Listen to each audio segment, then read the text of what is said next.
예, 유재수 전 부산시 경제부시장 감찰 무마 의혹과 관련해 어제 검찰이 청와대 비서실을 6시간가량 압수수색했습니다. 공교롭게도 청와대가 사망수사관 유서와 관련해 검찰이 거짓 내용을 흘리고 있다고 공개 비판한 바로 다음 날 이루어졌습니다. 한편 김기현 전 울산시장 측근 비리 의혹을 청와대에서 제보한 인물은 송병기 현 울산시 경제부시장이고 이 제보 내용을 청와대 윗선에 보고한 당시의 행정관은 국무총리실 소속의 사무관인 걸로 알려졌습니다. 이 관련 내용들 최영일 시사평론가 이호영 변호사 두 분과 함께 짚어보겠습니다. 예, 안녕하십니까? 어서 오십시오. 예. 어제 검찰이 청와대 비서실을 6시간 동안 압수수색했습니다. 네. 11시 반부터 시작이 됐었죠. 네. 청와대에는 압수수색, 국민들께서는 자주 보는 그런 장면은 아니잖아요. 문정부 들어서 한 두 번째로 저희들 알고 있는데 일단 압수수색 통상적으로 한다면 네. 압수수색 목록이 있을 거고 그러니까 수사관이 들어가서 압수수색 장소에 들어가서 어떤 임의의 물건들을 가져 나오는 이런 게 아니겠습니까? 그렇죠. 그런데 어제는 임의 제출 형식이었단 말이죠. 임의 제출 형식이란 어떤 거고 또 청와대는 거기에 대해서 어떻게 응할 수 있는 겁니까? 이게 압수수색과 임의 제출은 서로 원래는 전혀 상충되는 것이거든요. 이제 임의 제출이라고 하는 거는 그 임의 수사의 한 방식이고요. 상대방의 협조를 구해서 하는 수사.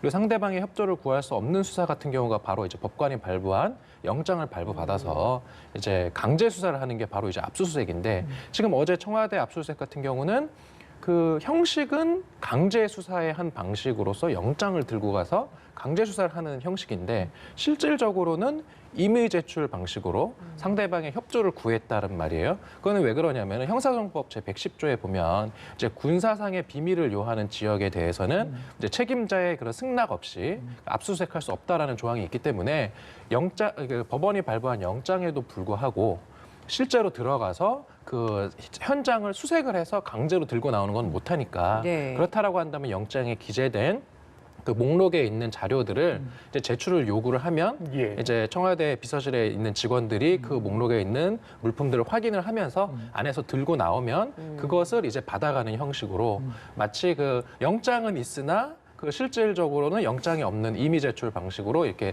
이제 수사가 진행이 된 것으로 정리할 수 있을 것 같습니다. 그러면 압수수색 그 목록에 있는 내용들을 청와대가 뭐 없다라고 이야기를 하거나 이런 이 근거를 들면서 제출을 다 안 할 수도 있는 상황인 겁니까? 뭐 그럴 수도 있죠. 근데 그래서 이제 과연 이게 이렇게 청와대에 압수수색 영장을 들고는 갔지만 예. 막상 수색은 할 수 없는 이런 게 과연 실효성이 있는 압수수색이냐라는 이제 비판은 나오는데 예. 뭐 현실적인 그런 문제가 있는 것 같습니다. 아무래도 이 군사상 비밀을 요하는 그런 청와대의 특히 비서실 같은 경우는 이제 함부로 이렇게 들어갈 수는 없다라는 어떤 그런 현실적인 필요성 때문에 예. 어쨌든 지금 이렇게 형사정법 110조가 이렇게 규정을 하고 있는 것이죠. 예.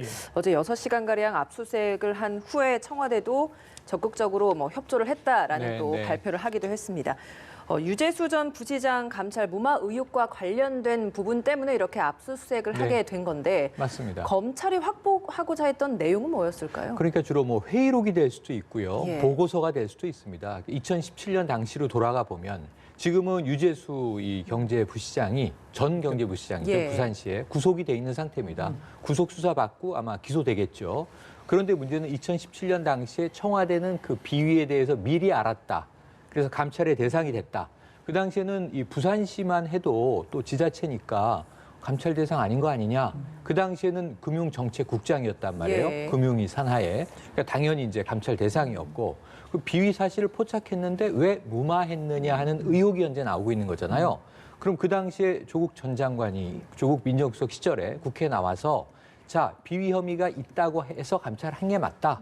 근데 내용을 보니 별게 안 나왔다.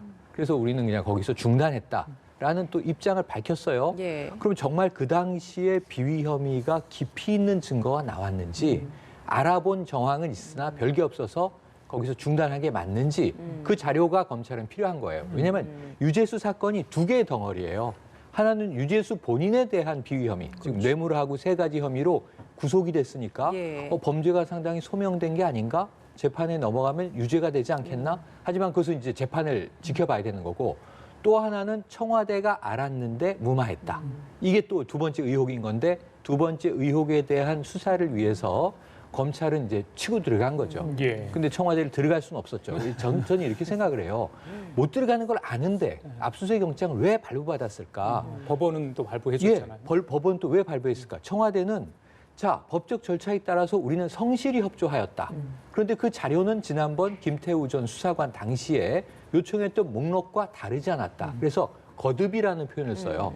거듭 압수수색을 당한 거예요, 청와대가. 예, 그런 이야기를 했죠. 그런데 그렇다면은 사전에 협조를 구하고 자, 이 자료가 한 번 더 필요합니다. 주십시오. 그럼 청와대는 당연히 협조를 했어야 하는데 왜 강제 수사의 방식으로 국민들을 불안하게 만들었는지는 저는 참 그 저희를 알기가 어렵습니다. 예, 감찰 중단 지시 과연 누가 했는가 그 부분이 핵심인 것 같고 이번에는 그러니까 유재수 전 부시장의 감찰 무마 의혹일 거고 서울중앙지검에서는 또 하명 수사 관련해서 수사를 하고 있잖아요. 네. 그렇다면 이거와 별도로 혹시나 방금 말씀하신 그렇게 할 수도 있지만 또 추가적으로 혹시 압수수색 다른 부분이기 때문에 아니면 이번에 하면서 혹시나 같은 뭔가를 했을지 그 가능성은 전혀 없을까요? 그러니까 어제 이제 압수수색한 곳은 동부지검이었고, 그다음에 범죄 혐의는 이제 그 감찰 무마 의혹이었고, 그다음에 지금 앵커께서 말씀하신 거는 이제 중앙지검이 현재 수사를 하고 있는 이제 김기현 그 이제 하명 수사 의혹이지 않습니까? 결국은 수사 기관이 다르고 또 범죄 혐의가 다르다라는 점에서 어제의 압수수색과는 별개로 추가적으로 중앙지검에서 압수수색을 할 가능성은 좀 상당히 높아 보인다라고 저는 보고 있습니다. 그 검찰이 서초경찰서 압수수색을 통해서 확보한 그 사망 수사관 관련 휴대전화 포렌식 이 굉장히 지금 어려움을 겪고 있다라고 합니다. 뭐 이스라엘 장비까지 동원을 해서 이 포렌식을 하려고 준비를 하고 있다라고 하는데 패턴을 만약에 풀고 나면 그 다음은 어떤 식으로 좀 수사가 진행이 되는 겁니까? 크게 간단하게 말씀드리면 4단계예요. 자, 먼저 압수수색이 이루어진 휴대전화에 대해서 먼저는 이제 잠금을 해제해야죠. 잠금이 해제되면 그 안에 있는 메모리를 그대로 복사하는 이미징이라고 하는 절차를 두 번째로 거치게 되고 세 번째는 거기서 내용을 추출합니다. 이게 모든 내용이 아니라 뭐 다양한 개인의 정보부터 다 있을 텐데 관련 정보를 마치 압수수색 목록이나 마찬가지로 동선이 필요하다든가, 뭐 파일이 필요하다든가, 사진이 필요하다든가 그러한 부분들을 추출해내고 마지막 단계가 분석에 들어가는 거예요. 그래서 경찰은 입회라도 요구했고, 자 검찰은 입회라는 표현을 굳이 안 쓰더라고요. 참관까지는 허용했다. 하지만 내용 분석에 참여할 수는 없다. 이렇게 선을 그었어요. 지금 잠금도 아직 해제가 안 됐다고 하니 문제가 있는데 앞으로 갈 길이 먼데 경찰은 다시 압수수색으로 되찾아오겠다는 거 아닙니까? 참 기가 막힌 일들이 좀 벌어지고 있는 것 같습니다. 예. 글쎄요, 이걸 뭐 검경 갈등, 워낙 뭐 수사권 조정 문제로 첨예하게 대립했던 상황이어서 또다시 뭐 대립하는 모습을 보여주고 있습니다. 일단 검찰이 서초경찰서 압수수색해서 관련 유류품 다 가져갔고 휴대전화 포함해서 그런데 왜 우리가 수사를 해야 되는데 먼저 가져갔느냐? 어제 또 경찰이 그러니까 휴대전화를 다시 달라. 우리 사망 경위 정확히 좀 알아봐야 되겠다. 역신청을 했다, 영장을. 그런데 이제 청구를 또 검찰이 하는 거 아니겠습니까, 법원에? 뭐 받아들일까요? 어떻게 보십니까? 뭐 받아들일 가능성은 대단히 낮다라고는 보이는데 그럼에도 불구하고 이제 경찰의 이야기가 전혀 또 일리가 없는 것은 아닌 게 지금 경찰에서는 어쨌든 그 이제 극단적인 한 수사관의 그런 사망 원인에 대한 수사는 지금 이미 경찰에 입건이 되어서 수사 중이거든요. 다시 말해서 변사에 대한 수사가 진행 중인 것인데 그 변사의 원인에 대한 핵심 증거는 지금 아시다시피 검찰에 가 있지 않습니까? 그러니까 경찰에서는 그 핵심 증거를 확보를 해서 수사를 할 의무가 있으니까 그런데 수사를 해야 되는데 핵심 증거가 지금 검찰에 가 있으니 자신들도 그 증거를 확보해야 된다라는 경찰의 주장은 타당한 것이거든요. 그건 수사 절차상 당연히 필요한 것이고요. 그래서 지금 경찰에서도 이야기하는 게 휴대전화를 되찾아오겠다라는 얘기를 하는 게 아니라 그 휴대전화 안에 있는 디지털 저장 증거. 그러니까 휴대전화 그 자체의 물품을 뺏어온다는 건 아니고요. 그 안에 들어있는 정보를 달라. 그렇죠. 그 안에 들어있는 그 지금 포렌식을 지금 아까 최 교수님이 되게 잘 설명해 주신 게 4단계 중에서 두 번째 이미징하고 그다음에 그 안에 있는 자료 중에 특정 자료들을 추출하지 않습니까? 그럼 그 이미징된 자료, 그다음에 추출된 그 포렌식 결과, 그 결과 저장되어 있는 그 증거들을 우리가 확보하겠다라는 것이지 휴대폰을 달라는 것은 아니다라는 게 이제 경찰의 입장인데 이것도 사실은 약간은 조금 어폐가 있는 것이 결국은 이 디지털 증거는 뭐가 반드시 필수적이냐면 이렇게 추출된 디지털 증거가 원본과 동일한 것이냐, 원본과 동일한 것인지, 그다음에 동일성, 무결성을 확인을 해야지 증거 능력이 있는데 결국 그걸 확인하려면 원본이 필요하고 그 원본은 또 휴대폰에 있으니까 휴대폰도 확보를 해야 되는 그런 이제 어떤 순환 구조인데 결국은 휴대폰을 되찾아와야 되는 것이 맞고 그렇다라고 한다면은 영장을 그 경찰이 신청을 하지만 검사가 과연 법원에 청구해 줄 것이냐 그것에 대한 가능성은 거의 없다라고 이제 이 얘기를 하는 것이죠. 예, 이 상황을 두고 네. 사실 이 검찰 개혁과 관련해서 검경 네, 네. 수사권 조정안이 지금 있지 않습니까? 맞습니다. 이를 두고 검찰과 경찰 간에 신경전이 아니냐라는 시각 굉장히 많죠. 그러니까 두 가지의 시각이 있어요. 유재수 사건 의혹이 존재하고 감찰 무마 의혹 이것도 분명히 뭐 합리적인 의심이 가능한 의혹이에요. 또 김기현 전 울산시장에 대해서 하명 수사 의혹 예. 이것도 뭐 야권 입장에서는 그랬던 거 아니야? 문제 제기할 만도 합니다. 근데 의혹이 난무하고 있는데 청와대하고 검찰이 지금 격돌하고 있는 상황이죠. 압수수색 등. 그 아래로 내려가면 또 말씀하신 대로 검찰과 경찰이 격돌하고 있는 상황이죠. 자, 한 분이 안타까운 선택으로 사망합니다. 그런데 확보한 유류품을 다음 날 바로 검찰이 압수해 갑니다. 왜 압수해 갔을까? 검찰은 말은 없어요. 여기 대해서. 다만 추정할 뿐인데 보도가 그날 나옵니다. 그 유서에 내 휴대전화를 초기화하지 말아달라는 이야기가 담겨 있더라. 근데 이거 오보라고 확인이 됩니다. 나중에. 청와대도 이거 문제 있다. 허위사실 보도하지 말아달라 이런 또 요청을 해요. 그런데 휴대전화는 검찰에 가 있어요. 못 풀고 있다고 해요. 경찰은 이거 도로 내놓으라고 해요. 이게 뭐냐 이거예요. 국민들이 보기에 이유를 몰라요. 이유는 모르겠어요. 왜 그렇게 신속하게 이런 일이 벌어지는지. 그래서 이런 부분에 대해서 말씀하신 대로 우리가 추정하고 해석해 보기에는 결국은 앞으로 이제 검찰은 개혁 대상인데 무소불위에 통제받지 않는 권력에 대한 개혁에서 이 경찰과 수사지휘권, 수사권을 나눠야 되는 입장 아니겠습니까? 그러니까 이게 지금 묘한 기싸움, 힘겨루기다. 이 과거를 거슬러 올라가면요. 좀 청와대에서 우리는 울산에 이 당시 행정관이 간 것은 고래고기 사건을 알아보러 한 것이다. 이 또한 검경 수사권의 격돌이에요. 예, 부산 지역에서. 그래서 여기저기서 검경의 충돌이 일파만파인데 빨리 좀 제가 보기에는 검경이 예. 국민을 위한 공권력임을 명심하고 이런 잡음들을 안내해야 하지 않는가. 예. 서로 이 개혁할 부분은 상호 개혁을 하고 상생할 부분은 상생해야 될 텐데 이 충돌하는 모습들은 정말 국민들 눈에 좀 보기 좋지 않을 것 같습니다. 예, 하명 수사 의혹에 어찌 보면 단초가 됐다고 할 수 있을까요? 김기현 전 울산시장 측근 비료 문건 작성 과정 어제 청와대가 조목조목 공개를 했습니다. 어떻게 작성이 됐고 그게 어떻게 경찰에까지 내려갔는지 이야기입니다. 특감반이 작성한 게 아닙니다. 민정비서관실 소속 행정관, 지금은 국무총리실에 있는 사무관 이렇게 밝혀졌죠. 공직자로부터 SNS로 제보를 받았다. 이런 내용이 핵심이었던 것 같아요. 어제 내용은. 예. 네. 그러니까 지금 나오고 있는 그 의혹이 결국은 하명 수사 의혹이라는 게 뭐냐면 청와대에서 첩보를 경찰청에 내려보내서 그 선거에 어떤 영향을 미칠 목적으로 이제 특정 후보에 대한 그 수사를 진행시켰다라는 것이지 않습니까? 그런데 이제 어제 브리핑의 핵심은 뭐냐면 자기들이 이렇게 내려보낸 이제 원인이 된 그 첩보의 입수 과정이 그 첩보를 적극적으로 수집을 한 게 아니라 제보받은 것이다. 퇴직한 공직자로부터 제보를 받았다라는 것이고 그 제보를 받은 그 행정관이 그 제보자를 알게 된 경위는 그냥 캠핑장에서 만나서 우연히 알게 된 사람이었다라는 이제 이야기를 하면서 결국은 청와대에서 어떤 특정 인물을 찍어서 수사를 하라. 그다음에 선거에 개입을 하려고 했다라는 이런 하명 수사 의혹에 대해서 적극적으로 해명을 하는 그런 모습이었습니다. 예, 그렇다면 이 제보자가 누구일까가 굉장히 좀 관심이 맞아요. 많이 갔는데 이게 또 저녁에 또 바로 뉴스 네네. 보도로 나왔습니다. 송병기 현 울산시 경제부시장인데 네네. 이 인물이 어떤 인물입니까? 그래서 오늘 보면 깜짝 놀랄 일이죠. 사실은 이게 울산시에서 국장급으로 재직했던 이 지자체 공직자 맞습니다. 그런데 그 이후에 이제 공직을 그만두고 나와서 김기현 울산시장 시절에 이 송철호 울산시장 예. 후보의 예. 캠프로 들어와요.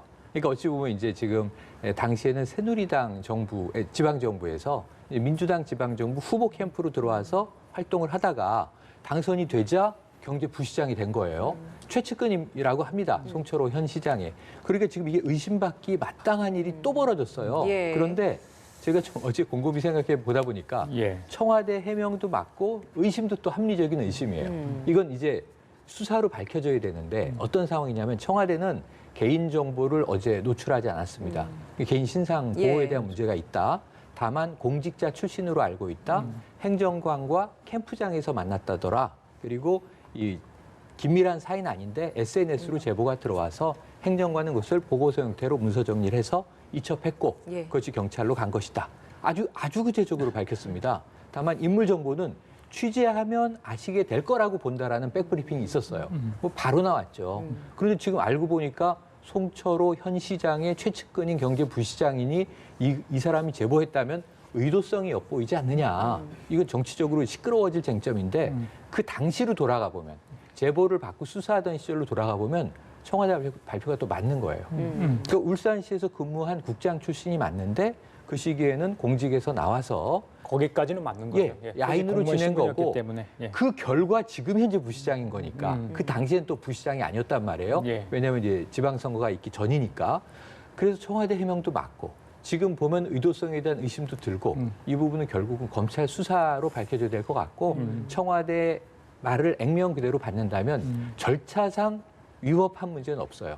다만 이것이 청부 제보가 아니냐, 청부 수사가 아니냐, 청부 감찰이 아니냐 하는 부분에 대해서 그 당시에 청와대는 왜 그럼 걸러내지 못했을까? 이런 부분들에 대한 고민들은 조금 되는 날이네요. 그렇다면 송병기 울산시 경제부시장이 자발적으로 과연 했느냐. 네. 뭐 SNS 통해서 제보를 했다고 해서 맞습니다. 않습니까? 조금 어제 발표 내용하고 송병기 부시장이 언론에 이야기하는 건 좀 달라요. 그래서 진실공방은 바로 여기서 송병기 부시장이라는 인물이 이제 확인되고 노출이 된 상황에서 청와대는 SNS로 제보가 들어와서 외부에서 들어온 첩보를 내부에서 가공하지 않고 자연스럽게 일부만 편집요약했다고 경찰로 보낸 것이다. 정리 요약했다. 예. 처음에 자료는 좀 난삽했다라는 표현을 쓰고 있어요.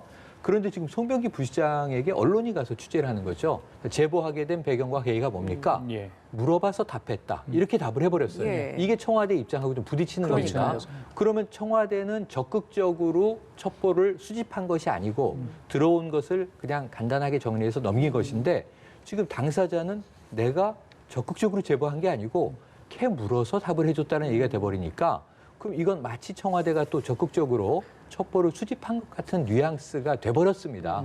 이 진실공방의 이제 결과가 아마 제가 보기에는 가장 중요한 하나의 단초가 되지 않겠는가 예상을 해봅니다. 예, 여기까지가 지금까지 나온 이 맞습니다. 상황인 것 같습니다. 유재수 전 부시장 감찰 무마 관련된 의혹도 이제 뭐 다시 좀 이야기를 해보자면 뭐 백원우 전 청와대 감찰 백원우 청와대 민정비서관이 지난 1일에 먼저 또 검찰 조사를 받았다고 합니다. 그러면 네. 이게 차례차례 이제 아래부터 시작해서 윗선에 대한 수사 그리고 또 그 윗선에 대한 수사가 진행이 될 텐데 민정비서관이 이미 받았다고 한다면 그 다음은 또 민정수석 수석이죠. 아니겠습니까? 네. 조국 전 장관이 당시에 수석이었는데 수사는 좀 언제쯤 이루어질 거라고 보십니까?